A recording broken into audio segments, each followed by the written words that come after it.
What is up YouTube, and welcome back to another WildRift video. It's time for the KATARINA buffs to pop off from the Chinese server with an insane win rate, no flash, insane mechanical gameplay. So let's take a good look at what they do here.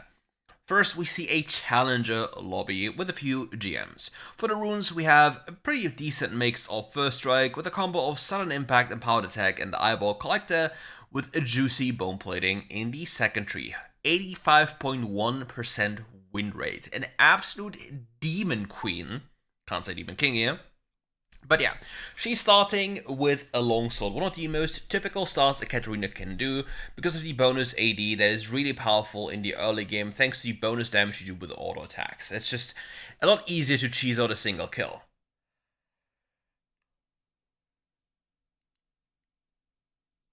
Meanwhile, the Nunu is already invading the enemy buff, not fearing for his life at all, playing the dangerous game here, and will fall.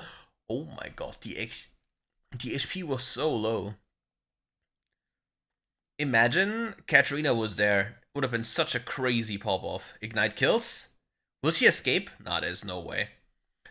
Absolute crazy mental breakdown early game. Kind of a very interesting play. I mean, it's like we all know Zed will start on the blue buff because his champion requires the blue buff for the energy regen, otherwise he just clears the jungle way slower. Nunu is insane, like you can't really steal any or like contest anything against the Nunu because of the consume into smite combo. And only because the echo was there, things went really wrong. So if the KATARINA also managed to get there earlier, things could have been very different. But yeah, again, don't think the KATARINA was paying too much attention to that entire play. Okay, wave is really bad for the echo, which shouldn't matter too much because it's echo, you can just throw his first ability into the wave and be happy. Whereas the KATARINA has to be a little bit careful about that champion, because Echo can mitigate most of the incoming damage of the KATARINA, the latest on level 5, thanks to the ultimate ability, which will just completely heal up a majority of the damage dealt. Well, it might be not as much, because the ultimate of KATARINA automatically applies anti-heal, but still. Ooh, the fight in the daggers. Like, KATARINA is a champion that deals so much damage if you stay close to these daggers. It's like the only thing you have to think about. And now the game will end. Because if the KATARINA gets kills here, she will snowball to Narnia. 3 people, 2 dead instantly. There's a third person who died already. So yeah, the KATARINA is now snowballing, which is a big problem. KATARINA snowballing is very similar to like any other assassin in the game, specifically on the AP route, that just suddenly completely one-shot you if you cannot itemize against it. Itemizing against it would be having things like Maw or Mercs, which for example Echo can't really go into. This game nonetheless, the enemy should definitely pick up Maw if they have the capabilities on their champions to do so. Magic Resist is really powerful, but the problem is the champions they have, they don't really want to invest into more. KATARINA now rotating after the Echo here. The Yone is ultimating a way to just get some time, even using the third ability just to get some extra time till the Nunu arrives, and now it's just a standoff. Nothing much will happen here unless somebody pulls the trigger to do something really sketchy. Okay, they don't.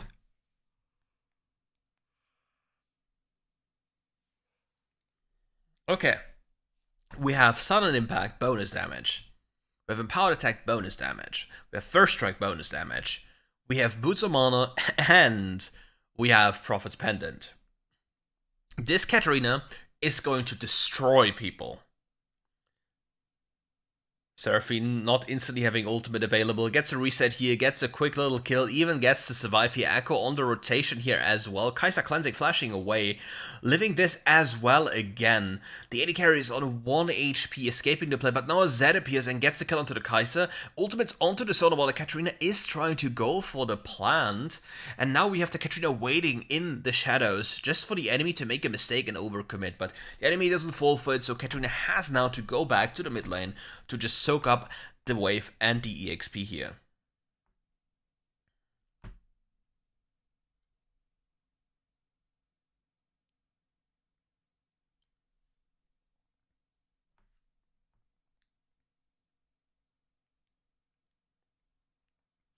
Undoubtedly, you could have bought another amplifying tomb here because she has 500 gold.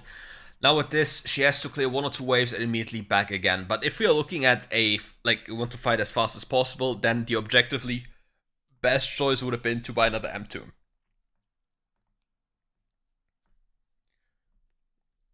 Like, it all depends on what you want to do. Because, like, again, like, he has the item now 500 gold cheaper because he didn't buy another M tomb. But the thing is, he didn't invest into stats, which makes him weaker if he wants to go for an immediate fight. Like, right now, in this interaction here, having another M tomb would have been better. Gets ulted by the Z, gets away here, gets absolutely one-shot, tries to Shumpo around the block, but it just isn't enough. Yonder comes in with the ult connects the Fade and Seal onto the enemy Echo. Caitlyn also very low, pops the ultimate, gets the kill onto the Sona because nobody gets there to block it. Caitlyn on 1 HP, Nasus is just pummeling down the tower on the other side of the map. Doesn't really want to invest his ultimate ability there to just push away the tower, which is very weird. Oh, plated steel caps Nasus. Ooh, okay, makes sense. Bro has no cooldowns.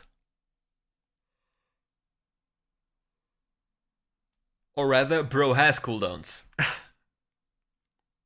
All depends on how you want to view it.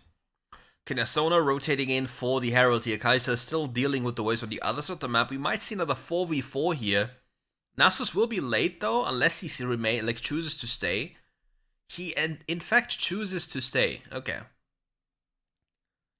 Need to be really careful. Oh, we have a big advantage here. At most 3 people down because we see the enemy support and AD carry on the other side of the map. So now the enemy will just get into real big trouble. Nasus dies to the Katarina, not knowing that he was on a ward. They secure the Rift Herald as well, and now Nunu will place it mid lane. But will the Katarina get into rage to get the gold, or will she just not care? Oh, Nunu was waiting. Look at that guy.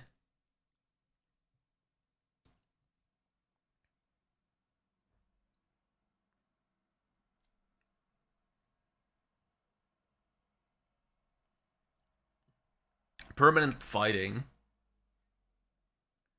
Oh, Zed, you really can't walk up like this on low HP.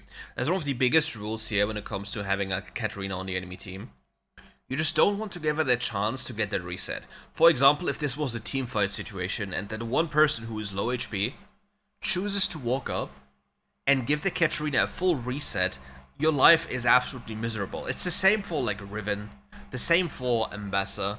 Like, all of these instances are really painful to even just think about, because just one little mistake of one person that isn't even you but somebody else can completely change the outcome of an entire fight. Shumpo's over here getting close, Caitlyn running away for her life, flashes away as well, Echo coming from the sides. Everyone flashed here. Dagger in the back line, needs to be really careful. She wasn't paying attention to that one, and that is exactly what I mean. When you play against Katarina, you have to respect the daggers and the possibility of the Katarina to just jump on these daggers. If you don't have enough HP or the proper tools to lock her down immediately, you might just die, and that one kill, again, as I said, could completely change the tide of the teamfight. Echo coming close here, nice Shumpo over the zone here to get stunned. Doesn't he have ult anymore? Nope, it doesn't look like it. So now it's back to farming time.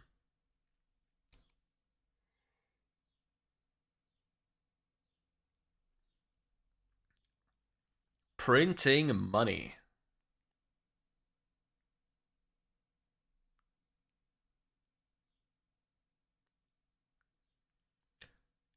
Getting closer and closer to the Rabadon power spike. Does she sell the longsword to get it? Yep. Okay. We have a humongous power spike right now on the Katarina.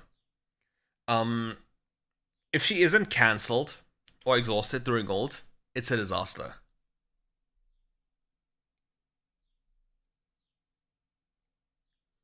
So you'll be absolutely smiling seeing her one-shot these people. You see one down immediately. Even the Doge had Gargle, but it just wasn't enough to make him survive. And jumps onto the next one, and the next one, and the next one, and the next one. It's just an unending assault. Exactly what we want to see. Like, these are the moments where Katarina starts to shine. Somebody else starts a fight, and the moment the fight is low-key split up, or the enemy used the majority of their cooldowns to cancel somebody, or just one-shot somebody, then the Katarina can use this little window in time to jump in and deal damage. Because Katarina doesn't require a lot of time to deal damage. It's just, you need to be relatively precise if you play against good players. If you play against bad players, it just doesn't matter. You just can press anything you want. Like you see, Nuno is playing for time here, playing for the fight, giving the Katarina room to enter the fight, and then immediately execute the people or put them so low that they have to back off because they can't fight anymore. These things just matter a lot. Like on paper, it's like, okay, the Katarina isn't doing much because she's not required to mechanically outplay people every single second. It's the same as an AD carry with, for example, a support. It all depends on how much work your team does for you, which then makes your work a lot easier, because on paper, like for example, a Katarina should not have to outplay brutally. She should play off the engage over her team, wait for the opportunities, and then go in and then sweep out, like get every single kill. In solo queue, this is not reliable though, because many people just don't do their job at all because they don't know what their job even and like what their job is. Nice play here, but gets CC'd. This is the problem. This could have gone so wrong so fast. Katarina is so fragile. One singular mistake can immediately end the life of the Katarina, and if the Katarina dies, well, given the score of the game 14-6, she has 20 KP out of 24. She holds the majority of the gold of the team, which makes me believe that she has the majority of the damage in the team as well.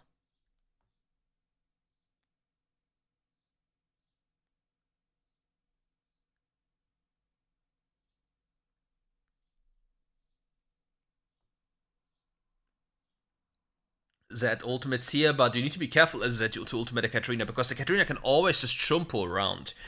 Like, as a Z player, if you ult somebody, you have to be really careful and think about the possibilities they have to avoid the combo afterwards, because your ult only deals damage if you hit spells. Nas is really overestimating his power here in front of 5 people. Bro did not have a good time.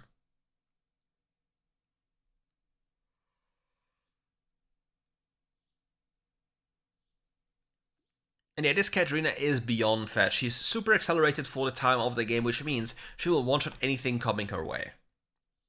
Also, a tiny bit off level 13 to have that rank 3 ultimate. Bye bye AD carry, was nice knowing you, see you next game. That's what you get for picking Caitlyn. Already has anti-shielding as well. And since Katarina is literally an AoE demon, she will apply the anti-shielding to everyone. So if you have Gargoyle or any shielding mechanic, your life is going to be a lot tougher, because this champion is going to cut through a lot of that within an instant. Zed just ulted onto the minimap, we saw that with the movement, and even shadowed or flashed away. Like when you play the game, what you can do is you can just train your eyes to just be really aware of what is happening on the minimap.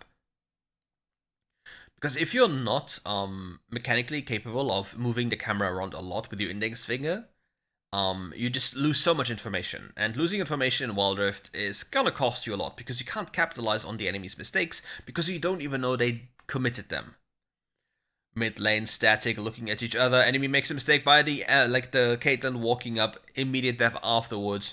Katarina has full cooldowns soon again, so they can siege the next inhibitor with the power of this next incoming wave. Depending on the enemy doing anything here, they might have enough with just this cannon wave, but the next wave is also coming in already. Katarina waiting in the wings, in the shadows, looking for an angle to get in, pops the dagger into the backline, hops in instantly, pops every single cooldown, ignite, barrier, QSS, everything, so the ultimate doesn't get cancelled, to just get the most juice out of this situation as possible. Like, another cool thing, like, also low-key broken, whiff. Like, the QSS interaction with Katarina. Like, obviously, we all say, just cancel the Katarina, bro.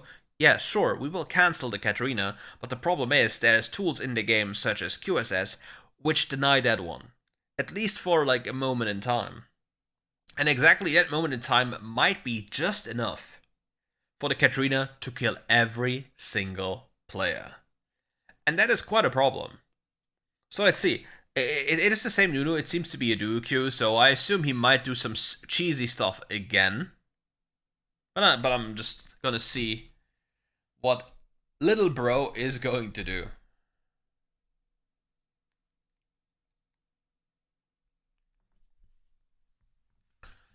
Vladimir walking up here, a little bit annoying in the early game. but not too much of a problem, because Vladimir doesn't really do too much in early game. Like, level 1, he's just gonna be a range champion, you're a melee champion, so he has the natural advantage over you, but it doesn't really matter since you can last it from range with your first ability, so he can't really do too much. The moment you're at level 2, 3 onwards, Vladimir needs to be a little bit careful, because you outdamage him by a lot. Auto attack on that one, jumps onto the Vladimir, places the dagger nicely behind him to get the maximum value again, jumps on him again, probably, oh no, can't because of mini aggro. Good trade for him. Now he has to just avoid the red suck of the Vladimir. Wait, the Vladimir messed up. Oh, we die. Oh, the barrier clutch. The Vladimir sucked on a minion, so he healed for a lot less.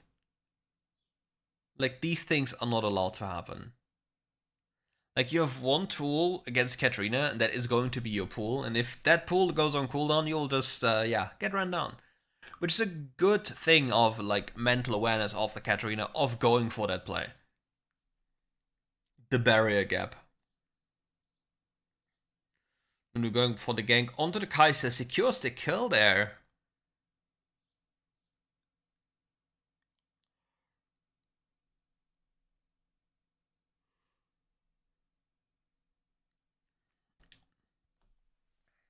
This Vladimir is in a lot of trouble right now.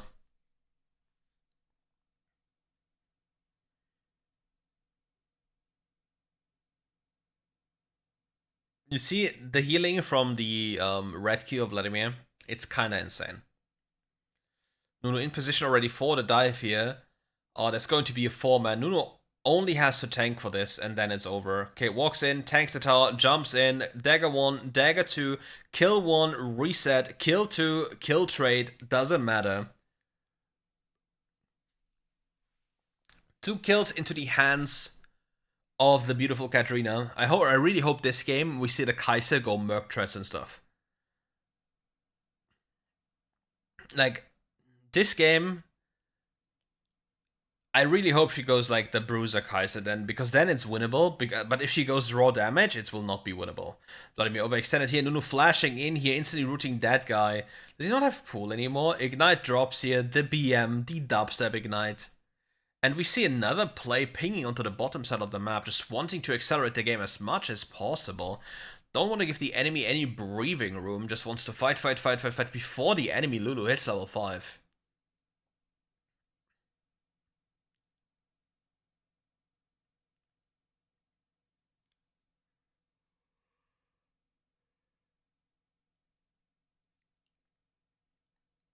Okay, Nunu is rolling in. Over a water, so he will get instantly polymorphed. Nunu running them down here, gets the root down, wants to channel the ultimate, gets immediately cancelled. The Aatrox is just doing too much work here. Not enough damage coming through to just deny them. Luckily, however, they got to deny them some access to the creeps here, but the HP bars drop lower and lower. This might be an angle to get everyone killed, and everyone dies. You see,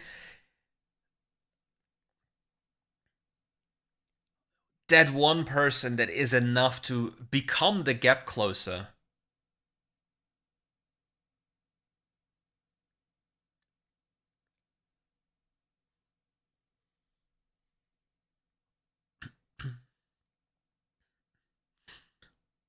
One person being, oh, this is a tilting move.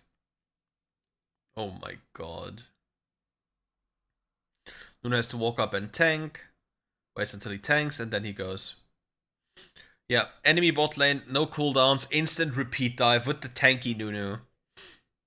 Yeah, it's a wrap, guys. Put the fries in the bag. This one is over. The only way this one gets thrown is like a massive teamfight throw at a late game objective like Elder or Baron. Because technically speaking, if you want to be truly honest, if the enemy team has Kaiser Lulu, the game is never really truly over.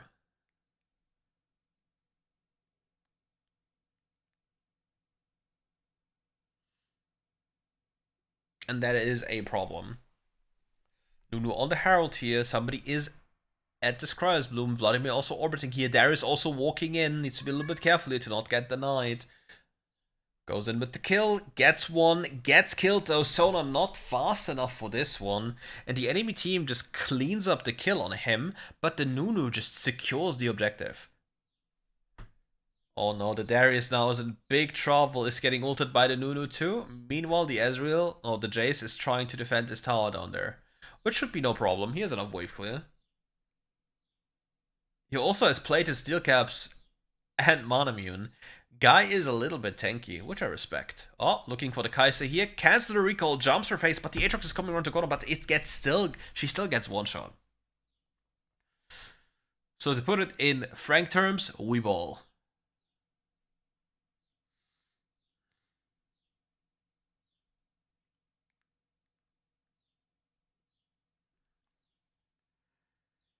Mid lane tower getting absolutely destroyed here, but the Sona is going to share the gold like the goblin she is. Ward being spotted here, Darius on the run, pops the ghost, but the Nunu snowball sadly doesn't connect, but the root does. Oh, this is too much, they can't go for this. Oh, if the enemy cooldowns were off, they can actually look at it, but do they really have to? They have, like, she has Rabadon in base, a huge spike. Again, Nunu making space here by walking up. Kai'Sa Lulu here though, too many options to cancel, too many spells that are dangerous, has to avoid it. Aatrox is isolated here. If that one thing is enough, the one person doesn't die, immediately gets cancelled. We don't have the access to the QSS yet, but just one kill is enough. Katarina, you see no cooldowns. The pain of having nothing. You just exist and you just can't go. And all of this would have changed in an instant by just a tiny bit of an HP differential that is close enough for the Katarina to kill. If they die, it's just like, if one person dies, everyone dies. And here we see the pickup, we have DQSS. With QSS pickup, life is going to be so much easier because the Lulu cannot immediately cancel the the Katarina, nor the annoying Aatrox or the Darius can do anything about this one. Katarina mains locating the bot lane. Alert, alert. The GPS is sensing the goblin. Ult being popped, he deals some good damage. Jumps in here. QSS barrier, everything being popped because why the hell not? And my spidey senses tell me this Kai'Sa doesn't have any defenses. Does she? Let's see if he opens tab for a little bit longer in a bit. Oh yeah, Jace will never survive this, by the way. Like, he can't. He has one immune plated. Aatrox, Darius will always just dive him. Raw dive him all the time. The only way to survive this is actually having Heartsteel, as stupid as it sounds. It's like, if you play into something super aggro top lane and Lee Sin in the jungle and you play Jace top, you're probably better off banning Heartsteel, because you actually live.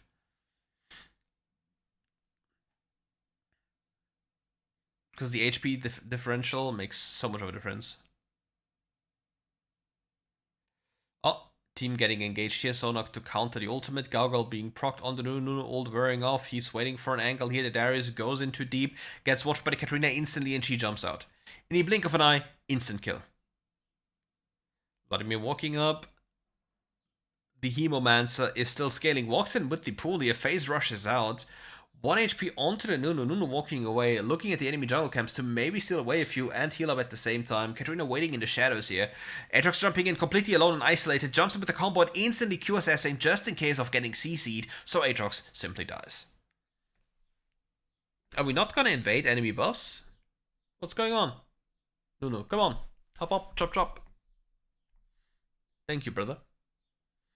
Took you more than long enough, yeah? Oh, Vladimir goes for the infamous no haste build. Who cares about ability haste, am I right? Jace being alive, did he just Magnetron away or did he jump away? That looked a little bit weird. And they're getting ran down. Aatrox instantly pops the ultimate here, gets Gigalow in an instant. Katarina didn't even have to ult and gets the kill into the Darius here. Everybody is just jumping on that guy.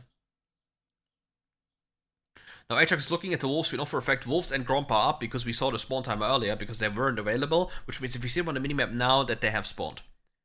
Just a little bit of extra information that you can utilize in your games to track enemy people's movement and what they do and how much time they take to go to certain places. But leave me alone, I think I just saw him use pull, instantly jumping in, QSS being popped, so the Lulu can't polymorph on lockup with the ultimate, and they instantly die. Interesting.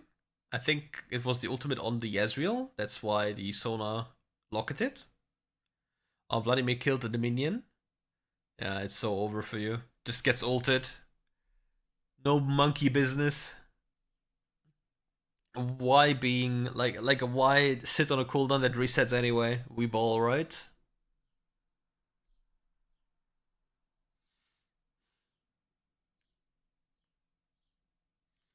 Back on the map we are. Next dragon being cleared, 1 minute away from Baron Nash spawning. And like right now we're in a state where nothing really much happens, just some random fights, catches, etc. Oh, Kai'Sa, don't do it to yourself. No QSS is available, so this could go wrong as a play. Because the play is only secured if the Katarina has QSS up. Now she has it up again, so now a play is possible.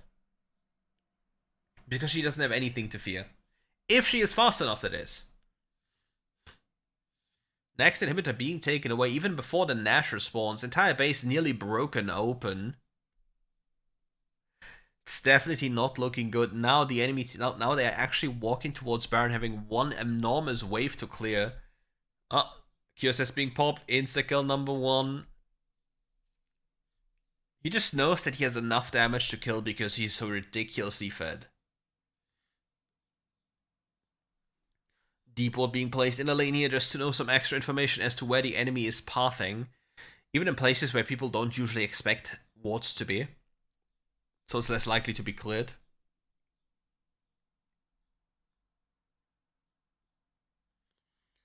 The Baron should be in the bag, no problem. No contest possible. Aatrox also spotted on the other side of the map, so this one should be an easy pickup. 3 people on the bottom spot of the map sharing the gold. Katarina now looking for a potential angle. She doesn't have QSS, so she has to be careful. If the Lulu is here and the polymorph and ultimate comes out, pain will definitely follow up. Aatrox flash ults away the Zoomer. Lulu in base. Kai'Sa isolated, walking to the red buff. That is criminal behavior, Kai'Sa. You are alone. QSS up now, so it's playable. Yeah.